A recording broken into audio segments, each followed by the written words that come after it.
Grad Pregrada je u suradnji sa regionalnom energetskom agencijom Sjeverozapadne Hrvatske Regeom tijekom 2015. i 2016.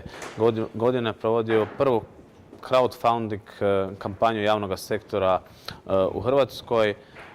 Radilo se o crowdfunding kampanji kojom smo energetski obnovili naš dječji vrtić. Naime, projekt dogradnje i obnove dječjeg vrtića započeo još 2012. godine, a zadnja faza je bila zamjena krovišta ukupne vrijednosti 620.000 kuna. Pritom smo 80.000 kuna odlučili prikupiti kroz crowdfunding kampanju, odnosno 15% toga iznosa.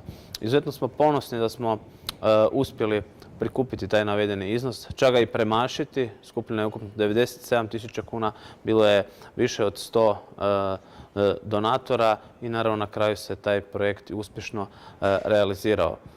Ponosni smo što smo bili pioniri crowdfundinga u Hrvatskoj što se tiče javnog sektora i nastavljamo dalje sa crowdfunding kampanjama. Evo, ovih dana pokrenuli smo drugu crowdfunding kampanju gdje je nositelj sportska zajednica grada Pregrada i teniski klub Pregrada, a cilj je zapravo vratiti tenis u grad Pregradu. Planiran iznos koji se planira skupiti kroz crowdfunding kampanju je 425.000 kuna. Dakle, cilj je naravno izgradnja teniskih terena u Pregradi i davanje još više sportskih sadržaja za naše mlađe, ali i za sve one starije koje se želi baviti sportom i na taj način proširujemo sportsku ponudu. Također nam je partner u tome regionalna energetska agencija i vjerujem da ćemo biti uspješni u tom projektu.